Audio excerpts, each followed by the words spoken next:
ሰላም ጤና ይስጥልን። እንዴት ናችሁ? ሰላም ነው? እኔ እግዚአብሔር ይመስገን ሰላም ነኝ። ዛሬ እስቲ በሪያኒ አሰራር እናያለን።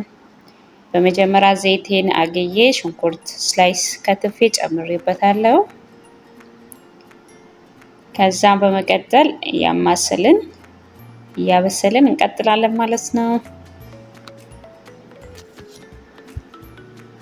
ሽንኩርቱ በደንብ ቀላ እስከሚልልን እንላለን እናበስለዋለን።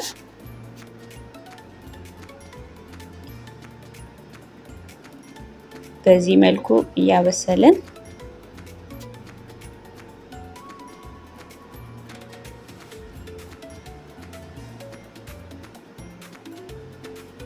ከዛም በመቀጠል ሩዜ ላይ ደግሞ ቅመማ ቅመሞቹን እጨምራለሁ ውሃው ላይ ለሩዝ የሚሆነው ማለት ነው። ከሞን፣ ፍልፍል አስወድ ማለት ቁንደ በርበሬ ማለት ነው። ፍሬዎቹን ነው የምንጨምረው። ቀረፋ፣ የባህር ዛፍ ቅጠል እሱን አድርገንበት ውሃ ላይ እንጨምራለን ማለት ነው። ቆልንፎድ፣ ሄል ምክንያቱም ሩዛችን ቴስት እንዲኖረው ማለት ነው።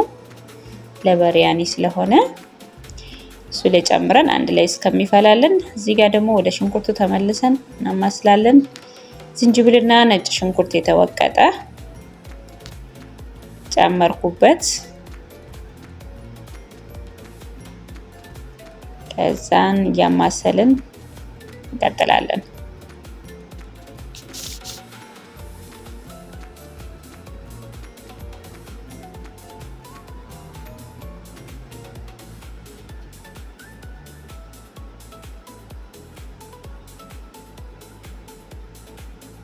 ያው ነጭ ሽንኩርቱ በደንብ እንዲዋሃድ በደንብ ማማሰል መቻል አለብን። አንድ ቦታ ላይ እንዳይቀመጥ ማለት ነው።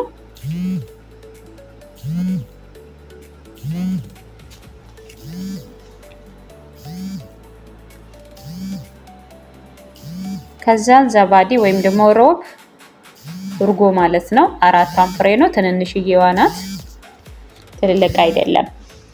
እሱን እናዘጋጃለን።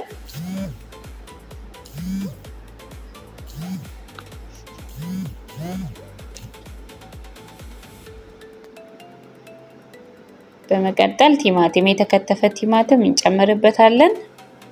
ብዙ መድቀቅ የለበትም አንድ ላይ ስለሚበስል ማለት ነው። ውሃ እንዳይሆንባችሁ በዚህ መልኩ እያማሰልን እናበስላለን ማለት ነው። በነገራችን ላይ እኔ እሳቱን ቀንሼ ነው የምጠቀመው፣ ቀስ እያለ እንዲበስልልኝ ብዙ መጨመር አልፈለኩም። በዚህ መልኩ እያበሰልኩ ነው ማለት ነው።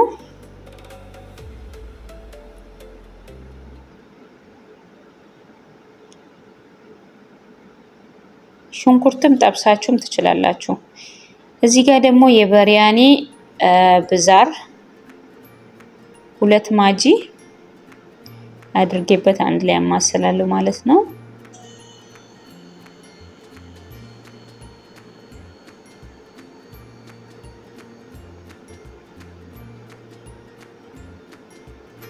በዚህ መልኩ በደንብ እናበስለዋለን።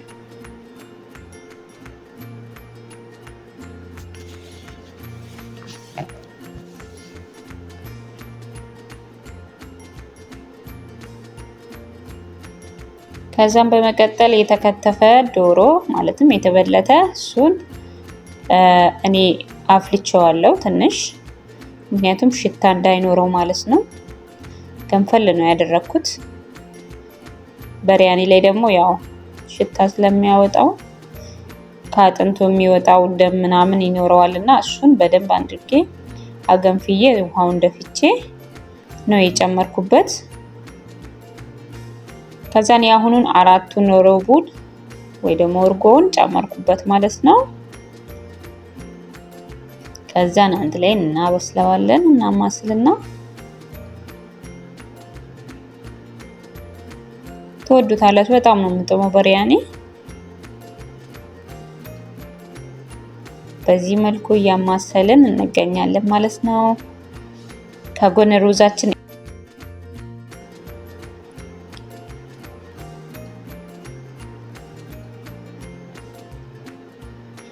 ውሃው ማለት ነው። ውሃው እየፈላልና እሱ እስከሚፈላለን እዚህ ጋር ያዘገጃጀነው ነው።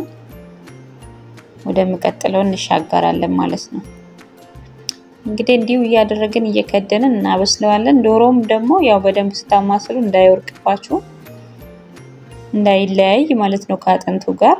ምክንያቱም በኋላ ላይ ደግሞ አሁንም ሩዝ ላይ ጨምራችሁ ስለምታስገቡ እሳት ላይ፣ ስለዚህ በደንብ እንትን አትበሉት፣ ነካ ነካ ብቻ አድርጉት በደንብ በስሎ እንትን እንዳይል እና እዚህ ጋር ደግሞ ያዘጋጀሁት ፓውደር ዛፍራን ነው የጨመርኩበት። በመጀመሪያ ደግሞ ያስገባሁት ቅጠሎቹን ያሳየሁት የናናና የክዝበራ ቅጠል ነው፣ የድንብላል ቅጠል ማለት ነው እና ናና። ስለዚህ በዚህ መልኩ እያማሰልን ጨው እንጨምርበታለን። ጨው እንዳይበዛባችሁ ማጂ እዛ ጋር ስለምታስገቡ፣ ስለዚህ በዚህ መልኩ እንቀጥላለን። ከዛን ደግሞ ሩዛችን ከጎን እናየዋለን። ውሃው መፍላቱን ቼክ እናደርግና ሩዝ ለ30 ደቂቃ አጥቤ አስቀምጬው ነበረ፣ እሱን ጨመርኩበት ማለት ነው። ከዛም በመቀጠል ጨው የሚበቃኝን አይል እጨምርበታለሁ። እኔ እንደምታዩት ብዙ ነው የኔ ማለት ነው። እናንተ በሚበቃችሁ አይል ጨምሩት ማለት ነው ጨውን። ስለዚህ በዚህ መልኩ ጨውን ጨምሬበት ከድነዋለሁ ማለት ነው። አሁን ደግሞ ናናና ክዝበራ ቀደም እንዳስገባሁት እሱን ከትፌ ከላይ ዶሮ ላይ ጨምሬያለሁ። ቴስቱ በጣም ነው ደስ የሚለው። ናናውም እንደሚታወቀው ናናው ቴስቱ ደስ ይላል።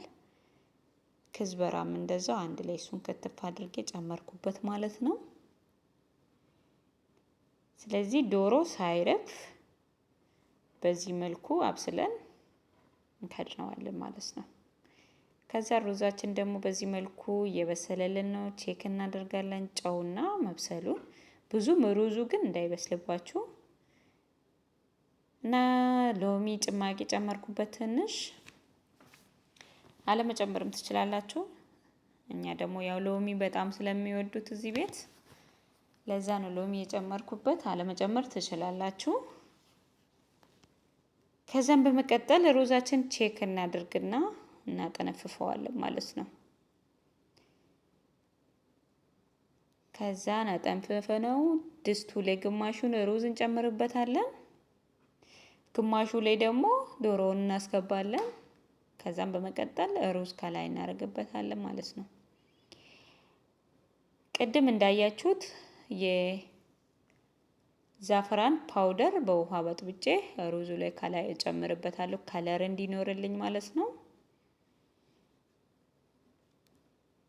ስለዚህ ፓውደሩን በዚህ መልኩ እጨምራለሁ።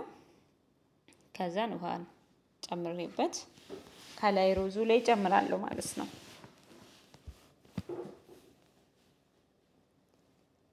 ዱቄቱንም መነስነስ ትችላላችሁ። እኔ ያው እንዲበቃኝ ነው እንዲያደረኩት ውሃው የጨመርኩበት ማለት ነው። ሞር ደግሞ ከለርም ይሰጣል። ፓውደሩን ከላይ ዝም ብላችሁ ከጨመራችሁ አንዳንድ ቦታ ብቻ ነው የሚቀመጠው፣ አንዱን ብቻ አቅልቶ ማለት ነው። ይሄ ደግሞ ሙሉውን ስታቀላቀሉ ያዳርሰዋል ማለት ነው። ስለዚህ ዶሯችን በዚህ መልኩ ወጥቷል። አሁን እንጎዘጎዛለን ማለት ነው። ትወዱታላችሁ። በጣም ቀላል ስራ ነው። ለምታበረታቱኝ ከልብ አመሰግናለሁ። ቤቱን ሰብስክራይብ በማድረግ ላይክ በመስጠት እንድታበረታቱኝ በትህትና እጠይቃችኋለሁ።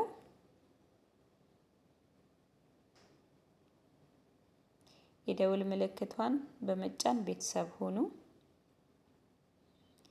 እያልኩኝ ስራዬን እቀጥላለሁ ማለት ነው። በዚህ መልኩ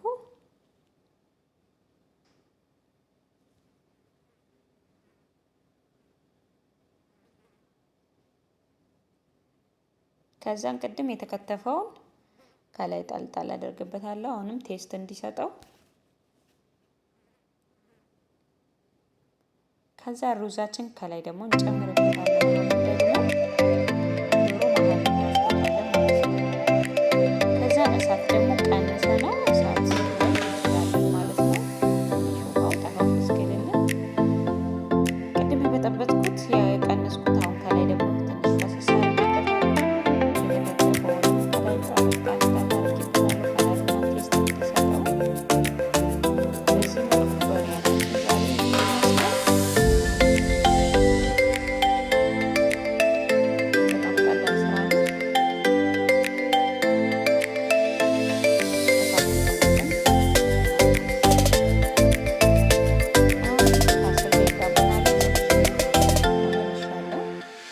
number